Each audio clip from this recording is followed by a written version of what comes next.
Olá, paz e bem. Estamos aqui no Fé e Razão e me pediram para contar, né, a minha conversão aqui, a história.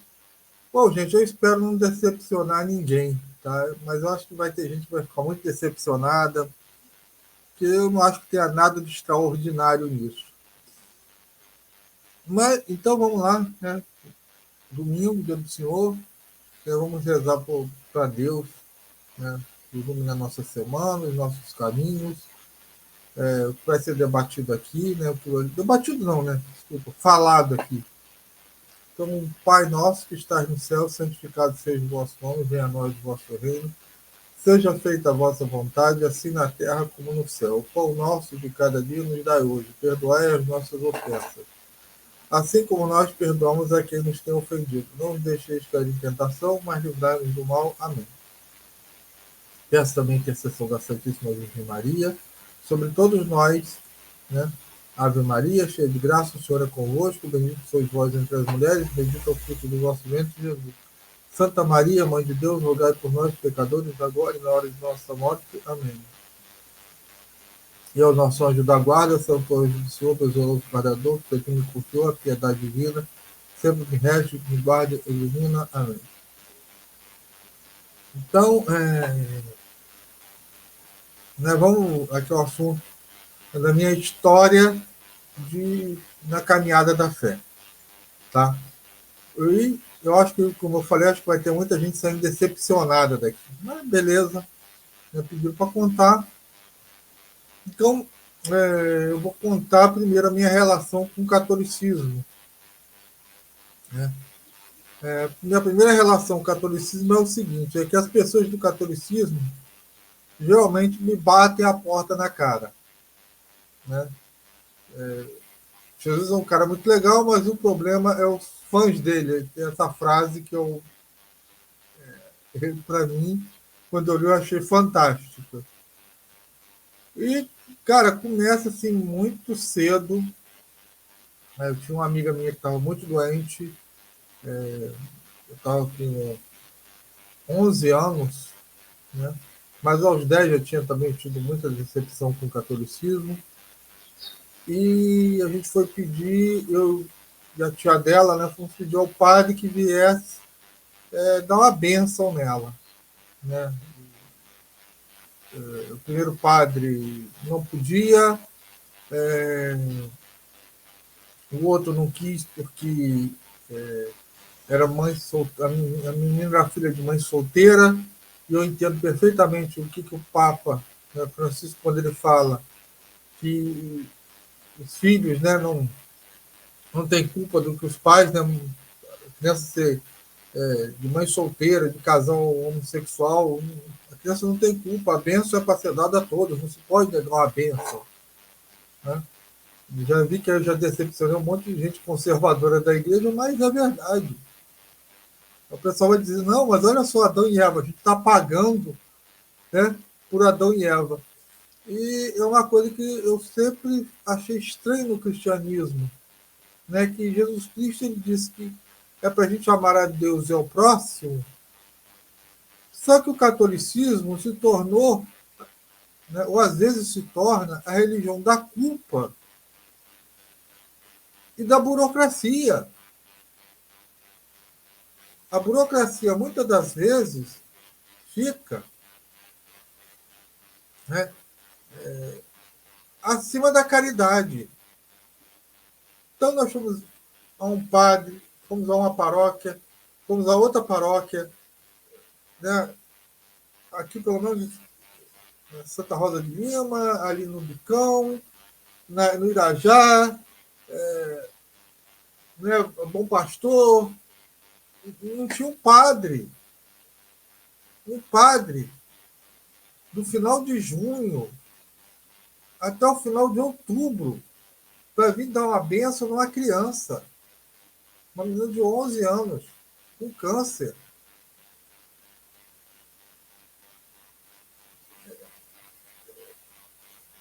Né? Porque não é jurisdição, porque hoje eu estou com dor de barriga, né? Como eu falei anteriormente, porque ela é filha de mãe solteira. Então, eu queria dizer, gente, essa religião é uma religião, né, da culpa, que a culpa é um meio de controle muito eficaz, né? Em vez de ser a religião do amor. Amar a Deus sobre todas as coisas é o próximo como a ti mesmo. Quando se bota a burocracia acima da caridade, a gente está falhando muito com Deus. Pois Deus é amor, Deus não é burocracia. Né? Aí veio a comunhão, né? Eu fiz comunhão, e no final a gente era para batizar meu irmão, né? Eu e minha irmã. E quando a gente foi tratar disso, o padre foi uma cavalgadura, né, altamente grosseiro, e a outra coisa que, né, muito padre tem em relação com a igreja, que é um relacionamento de abuso. Né? Eu conheço relacionamento abusivo quando eu vejo um, né, que aliás que com patada ele conquista e conquista mesmo, porque tem gente que adora ficar ali em volta da batina do padre. Eu não, né, acho que esse relacionamento é um relacionamento doente, mas beleza, né, meu irmão foi, graças a Deus, a gente conseguiu arrumar lá na Candelária para ele ser batizado. É um padre muito amoroso, muito gentil até, né? Depois veio a crisma, consegui ser expulso da crisma, porque eu questionava demais. E na crisma eu escutei um negócio muito interessante. Foi um padre da teologia da libertação, que Deus está em qualquer lugar, só precisa duas pessoas estarem reunidas. Ora, se duas só, esse é o básico para se ter uma religião, eu e uma amiga minha fundamos a nossa religião. Amamos a Jesus e não enchemos o saco de ninguém. A gente não tinha a menor intenção de converter ninguém. Dois únicos representantes até hoje dessa fé, que ficávamos em casa, né, não enchemos o saco de ninguém para que converta a nossa fé. Né, o que a gente quer que era amar muito próximo. Né, e legal. Mas, em um dado momento, né, eu tinha um pastor que era muito amigo meu, o pastor Carlos, e aí ele era batista e uma pessoa assim, muito boa, muito. Carlos é um cara fantástico. Aí eu, né, fui para o Batista, né, só que eu tenho o problema que a gente começou a ler a Bíblia. E aí eu comecei a ver que os batistas estavam completamente fora do Evangelho. Se você ler os originais, né, lá Paulo falando, ele está dizendo que ele batizava criança. Então, eu vi que um dos problemas do protestantismo, além dele pegar esse ranço da culpa, é que ele é refém do tradutor, ele não tem uma tradição lá atrás. Cada protestante é um novo Cristo, uma nova igreja. Ele diz que a Bíblia é autoridade de fé, para dirimir qualquer dúvida, só que vai do entendimento dele. Isso quando ele não adultera documentos bíblicos, históricos, seja da patrística, seja da própria história, né? Então, não, eu comecei a... Não, vamos ver os outros tipos de protestantismo e era o mesmo problema. Os pentecostais ainda tinham um problema, que era a religião do Deus me dá. Deus era um garçom. Então, Deus vai te dar vitória, vai te dar carro, vai te dar confortos materiais. Tem até uma pregação de um que diz que Jesus Cristo tinha casa na praia. Isso é um problema seríssimo. Né? Por isso é que Maria, que teve que ser rebaixada para graciada, porque como é que você vai explicar que a mulher que é cheia de graça era pobre? Se a graça é intrinsecamente ligado ao dinheiro. E quando o cara não ganha dinheiro, o que, que acontece? Ele começa a duvidar daquela igreja até que ele se torna um desigrejado. Você vê que a principal questão dos desigrejados que eu vejo nas redes sociais é dízimo. Se o dízimo é bíblico ou não. E lendo Lutero, você vê que Lutero é um homem depravado, com sérios problemas psicológicos. Se Freud existisse, não existiria protestantismo na época. Lutero não estava ali para resolver um problema teológico, ele estava para resolver um problema psicológico e fisiológico. Então, olha, para o que ele estava resolvendo? Um problema psicológico e fisiológico, nada espiritual, nada transcendente. O protestantismo não tem o princípio da fé, que é a certeza das coisas que não se veem. Eles querem ter certeza do que vem, então eles têm uma crendice.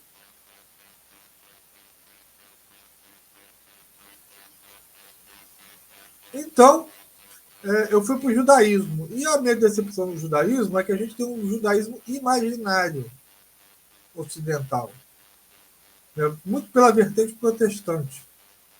A gente acha que eles, desde o princípio, acreditavam no mesmo Deus, que eles acreditavam no inferno, que eles acreditavam. Não, cara, o protestantismo está completamente fora do que é o judaísmo. O protestantismo está completamente fora. Quando eu vejo essas marchas aí para Jesus que levam a bandeira de Israel, eles confundindo o Estado de Israel com o povo de Israel, você vê que a confusão mental deles é enorme. O pessoal da esquerda no Brasil não sabe o que é o judeu. Ele acha que o judeu é o cara branco e rico, milionário. Essa não é a realidade do judeu.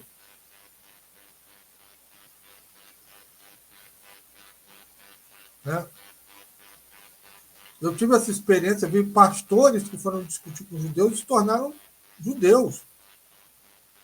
Por quê? Porque eles não tinham o filtro da Igreja Católica. Porque muita gente acha que o problema de Jesus com os judeus, né, por eles serem ricos e brancos, era uma questão monetária, não era uma questão espiritual. Jesus, eles dizem, não fundou religião nenhuma. Então era para a gente continuar judeu e não cristão. Se o que o judaísmo e o cristianismo pregam é a mesma coisa, é para todo mundo continuar judeu. E não é essa a realidade dos fatos. Basta que o judaísmo acredita em reencarnação e não acredita em inferno.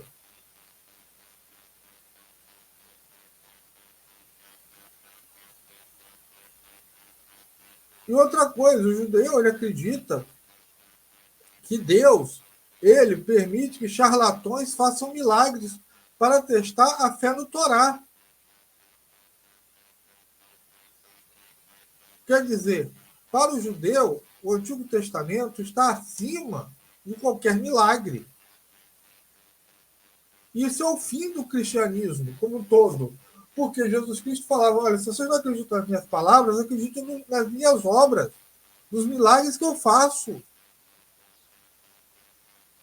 Mas se a gente for basear no Antigo Testamento, tá?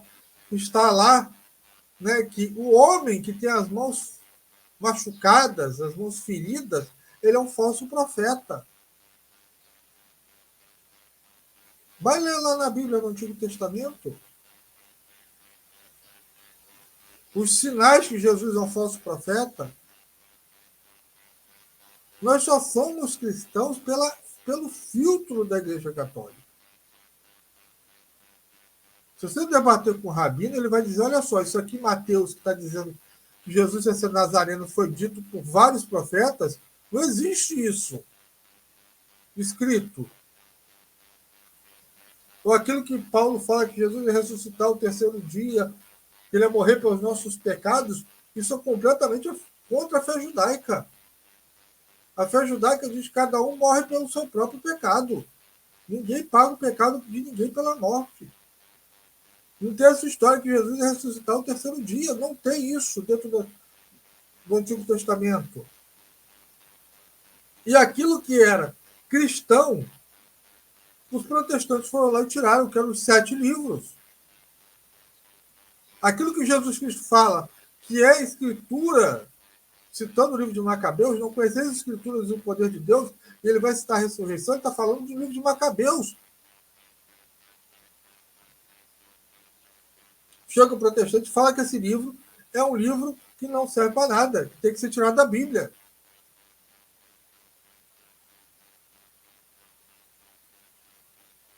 Há uma questão de um rabino, uma vez ele falou, né, olha, tem dois fatos que tem na Bíblia, né, que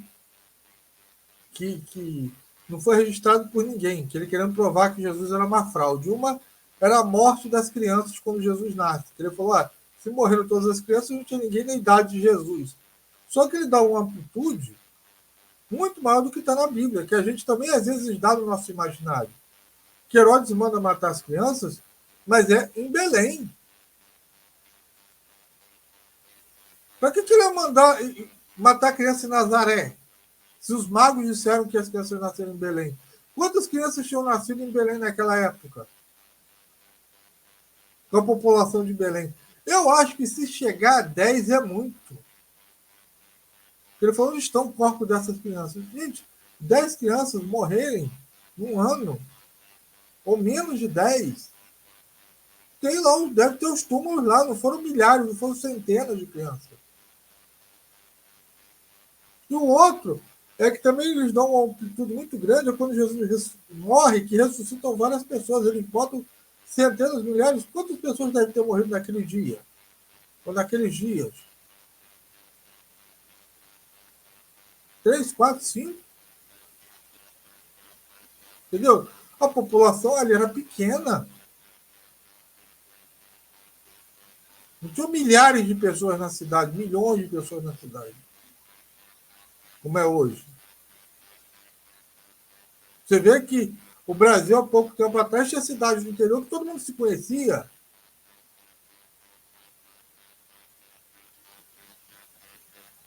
Né? Você vê Jesus quando vai pregar em Nazaré, todo mundo conhece ele. Se tinha milhões de pessoas em Nazaré, fica difícil, cara. E aí eu falei, olha, assim como não tem provas de certas coisas que estão ali físicas, você também não tem prova no Antigo Testamento. Muita gente que diz que existiu no Antigo Testamento, Adão e Eva, Abraão, Moisés, se bem que agora diz que Moisés acharam prova de Moisés. Eu até agora não achei a prova arqueológica de Moisés, eu achei de José. Moisés eu não achei. Se alguém achou aí, por favor, depois coloque nos comentários.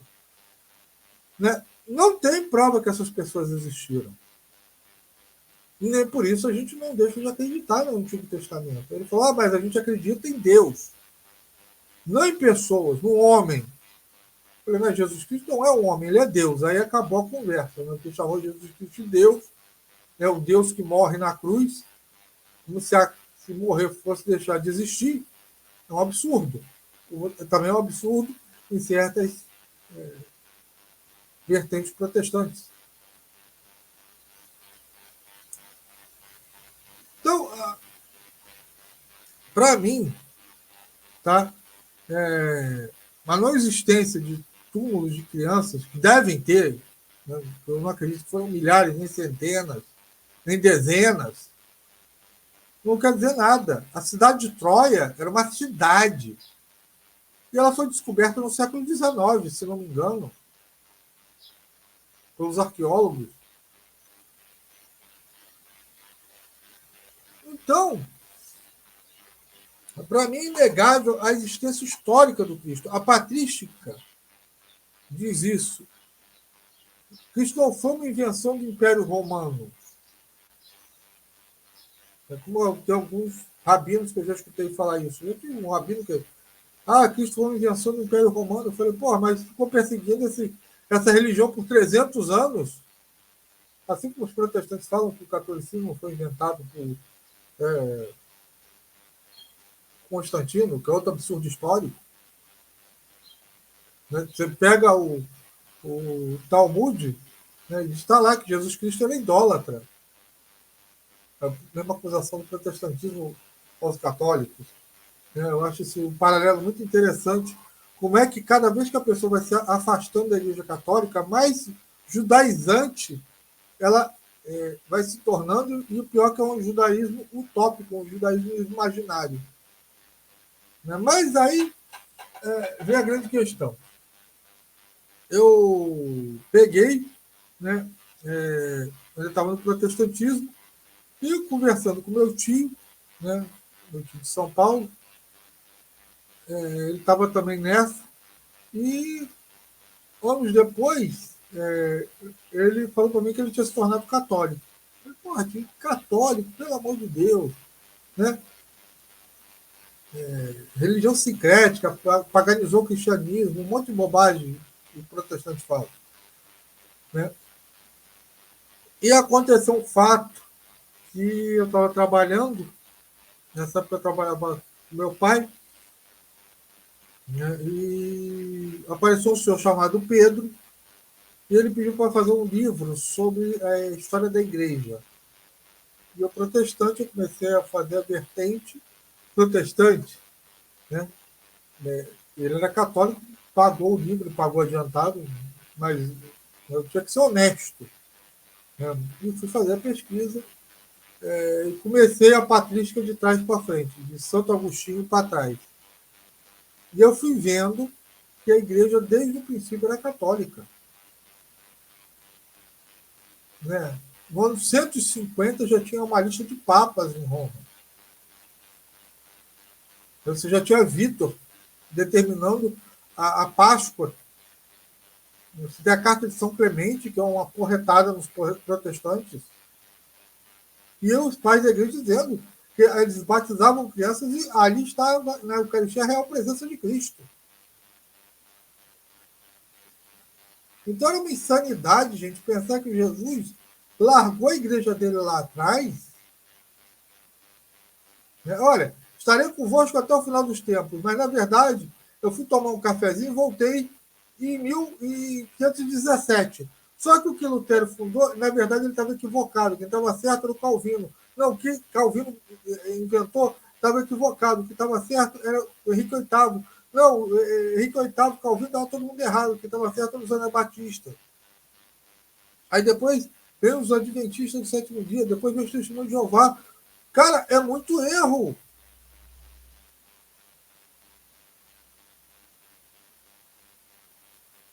E você vê que a Igreja de Cristo não é fundada no erro, é fundada no dogma, proclamado por Pedro.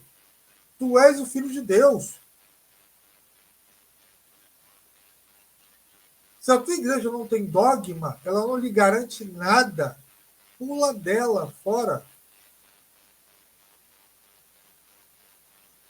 A Igreja Católica é perfeita? Não, não é perfeita. Nada que tenha ser humano é perfeito. Porque o ser humano é imperfeito. Mas ela é santa. Ela não tem essa história de santo e pecador. Ela é indubitavelmente santa. Houveram pessoas que cometeram erros. Nós tivemos 21 papas pilantras.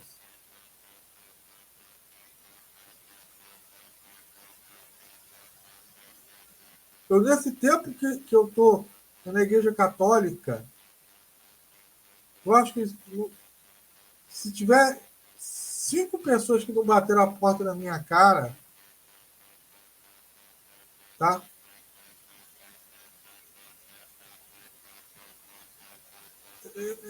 É isso aí, deve ter, não chega a 10 dedos na mão.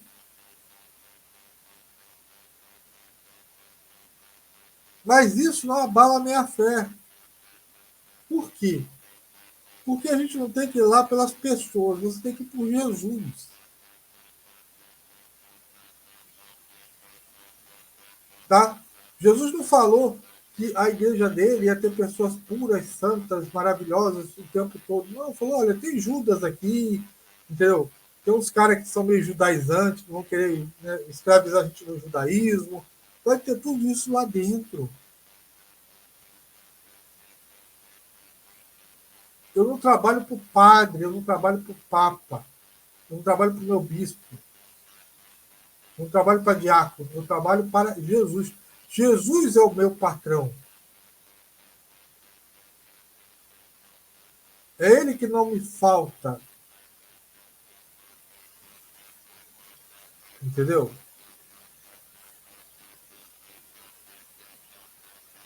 É Ele que não me falta em momento algum.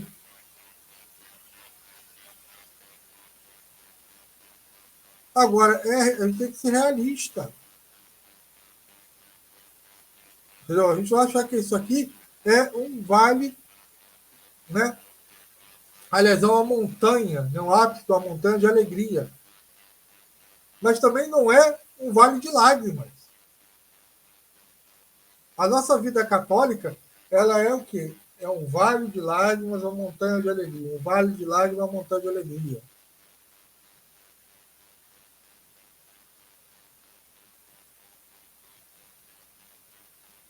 Assuma os seus BOs. Não assuma o BO dos outros.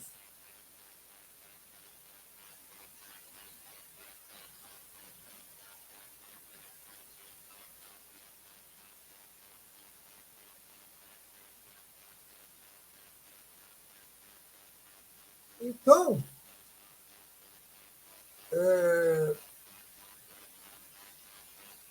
o que eu quero falar para vocês? Eu acredito, tá, que o cerne da Igreja Católica é o amor. Tá?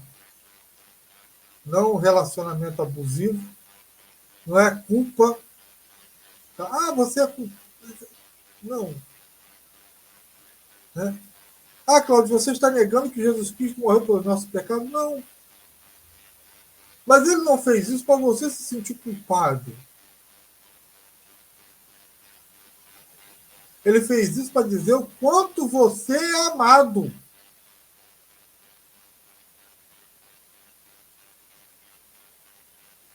Acabou.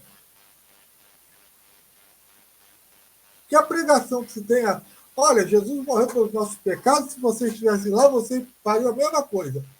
Provavelmente eu faria. Provavelmente eu faria por quê? Por causa da realidade que tinha ali.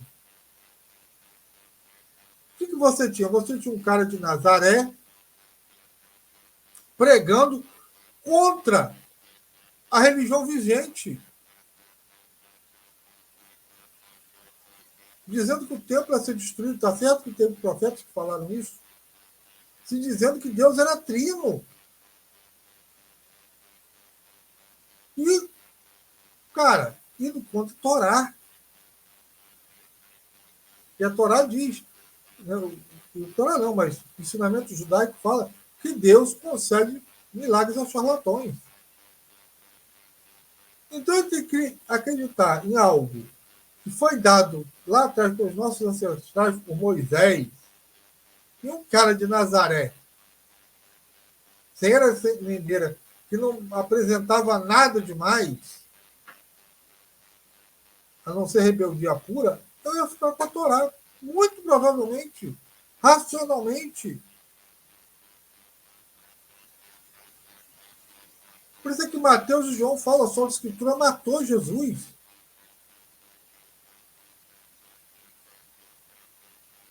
Por quê? Porque a lei era absoluta. Ora, onde a lei é absoluta, não pode ter justiça. Porque a vida é uma exceção à regra.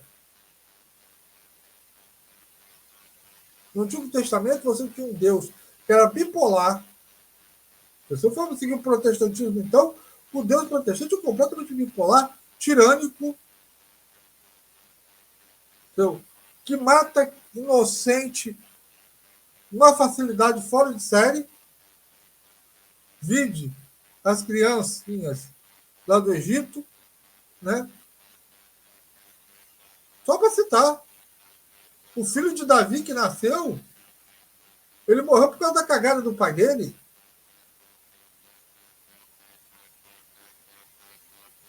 Né? Ah, se você discordar desse Deus, olha, pode vir um peixe te engolir e te botar 3 dias aí. Cadê o livre-arbítrio? Cadê a justiça? Com aquele coitado daquele homem que a arca estava caindo, ele não tocou na arca por maldade, ele tocou para que a arca não caísse. E o homem morre.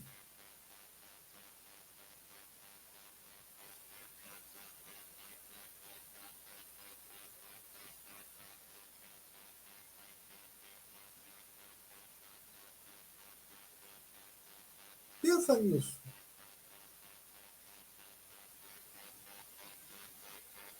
E aí vem Jesus e a Igreja Católica com o filtro para que a gente entenda aquele Deus do Antigo Testamento e possa chamar ele de Pai. Abba, Pai, Paizinho. Que a gente entenda que aconteceu aquelas coisas no Antigo Testamento por causa da dureza do coração do homem, por causa do pecado. Que o pecado faz a gente ser cego para um monte de coisas.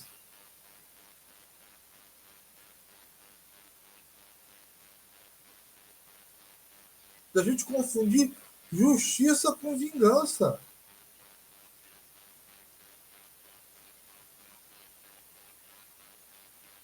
Entendeu? Tem uma cena no Poderoso Chefão, que eu adoro esse filme, adoro o Poderoso Chefão, acho ele fabuloso. Né? Que é logo no começo do filme. Que o pai ele vai lá falar com o Dom Corleone, né?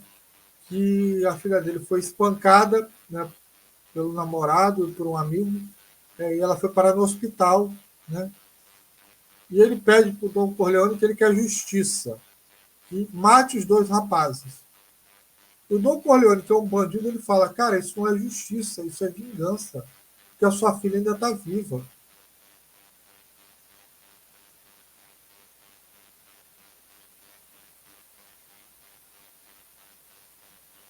Eu acho esse pensamento interessantíssimo. Porque muitas das vezes a gente quer vingança, a gente não quer justiça. A gente bota a lei tão lá no alto e esquece que uma lei absoluta não traz justiça, porque a vida ela é uma exceção à regra. Por isso é que a gente tem tribunal para julgar cada caso é um caso.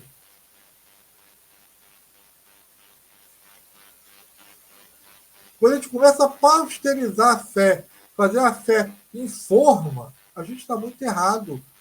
Porque a Igreja Católica ela tem isso. A diversidade na unidade. A espiritualidade de São Francisco não era a mesma de São Tomás de Aquino. E graças a Deus que é assim.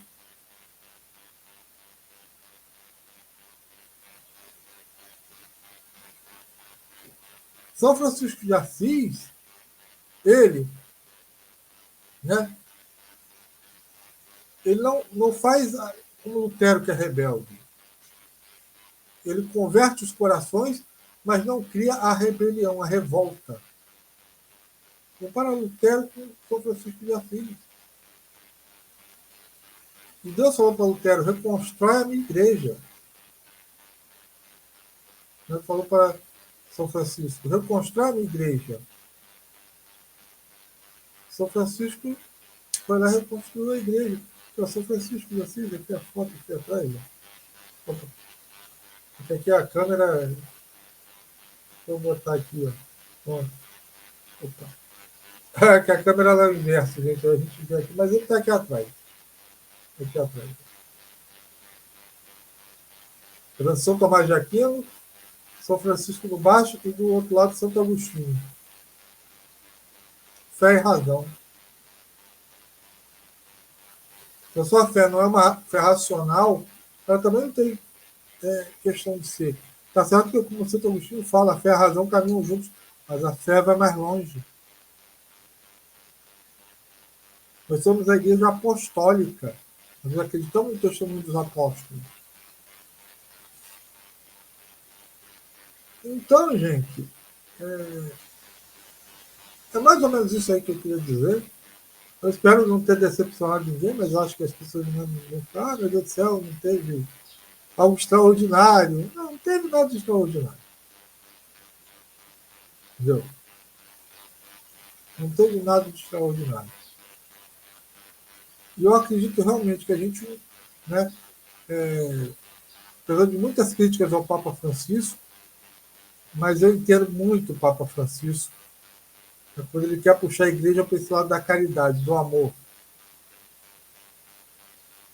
O amor sem faltar com a verdade. Uma justiça que seja pautada na caridade. Que a lei de Deus esteja nos nossos corações, não em pedra, não em livro.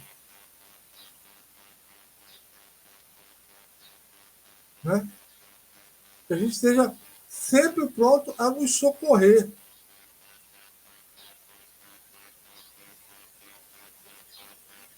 E que a esperança seja sempre maior que a nossa vingança. Então, é isso aí, né? Se você gostou, né, tá aí, né, teu apoia-se, teu Pix aí, contribui, ajude o nosso canal com o Pix. Esse canal não está monetizado, né, ele foi dito aí como um discurso de ódio, e vou fazer o quê? Né? A vida que segue. Então ajude o nosso canal, compartilhe nas redes sociais, dê seu like, seu comentário, né? Paz e bem para todo mundo e até a próxima. Amém.